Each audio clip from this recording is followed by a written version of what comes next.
Pada pertemuan kali ini kita sudah sampai pada materi tentang dasar hukum adat. Ya, materi ini sejatinya ingin mengulas masalah payung-payung hukum, dasar-dasar hukum dari level atas hingga level ke bawah. Karena peraturan ini tersusun secara hierarkis. Ada aturan tertinggi dan aturan yang terendah. Masing-masing menyusun secara hierarkis, secara berjenjang.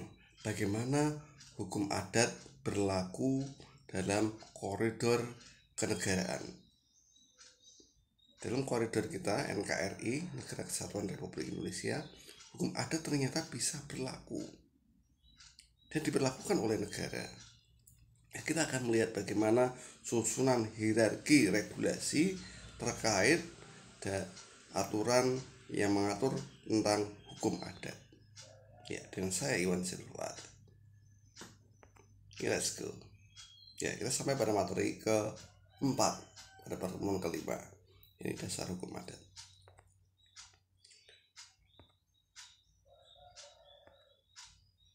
Ya, kita lihat bagaimana regulasi tentang hukum adat dari konstitusi TAP MPRS. Ya, ini tersusun secara hierarki seperti piramida ini ya.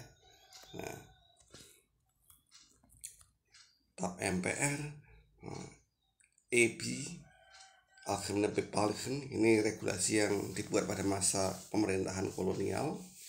Juga IS, Indisch Staatsregeling, juga dibuat pada masa kolonial Belanda dan ini masih berlaku. Kenapa masih berlaku? Nanti akan kita bahas. Kemudian Undang-Undang Pokok Agraria, Undang-Undang Nomor 5 Tahun 1960 UPA. Kemudian Undang-Undang Pokok Kekuasaan Kehakiman, Undang-Undang Kehutanan, Undang-Undang Minyak Bumi, Undang-Undang Perikanan, Undang-Undang tentang Pemerintahan Daerah dan Desa.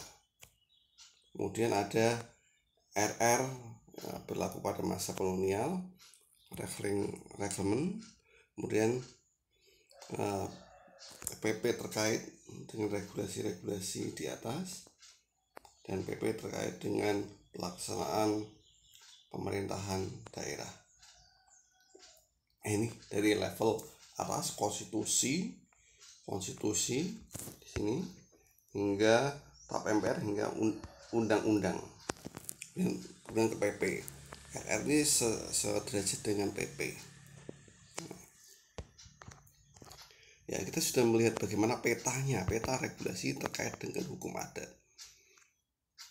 Ya, berarti kalau dipetakan kita bisa memahami bahwa hukum adat ini ternyata berlaku secara terbatas.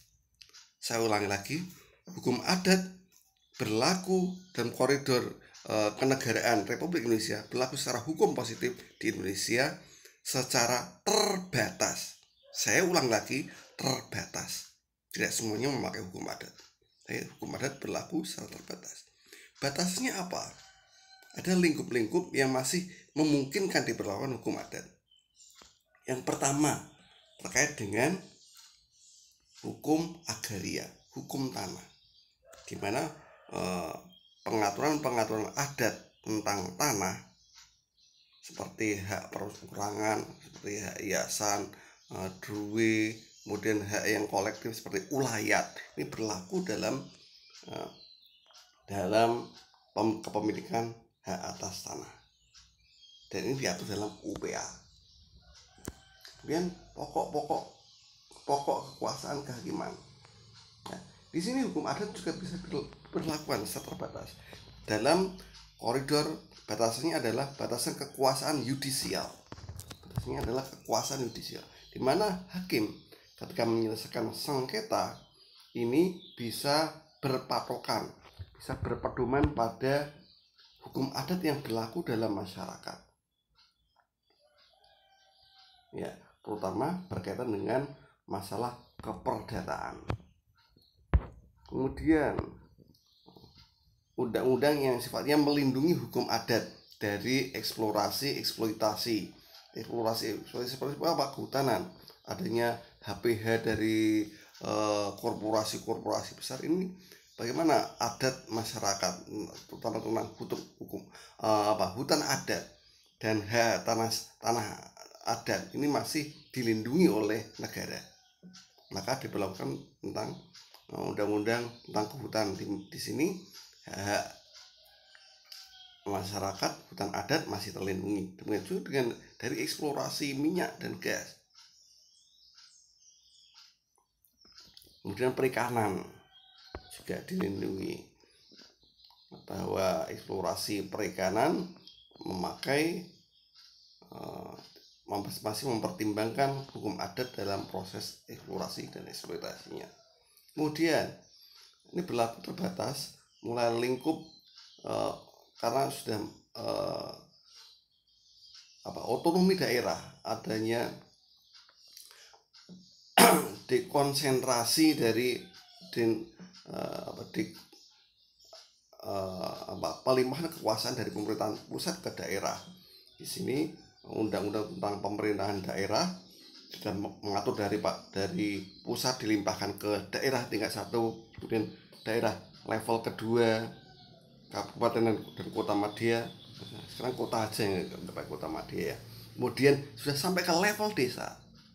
Levelnya level pertama pusat, kedua provinsi, ketiga kota kabupaten, keempat levelnya sudah sampai keempat, yakni pemerintahan desa. Nah, dan ini nanti diatur dalam undang-undang desa, dan ini menjadi payung. Nanti juga ini keberadaan undang-undang Pemda ini sinergis dengan undang-undang desa yang diundangkan sebelumnya. Tahunnya masih sama, tahun 2014, tapi undang-undang desa diberlakukan kembali. Ya, next regulasi yang mungkin masih dibahas,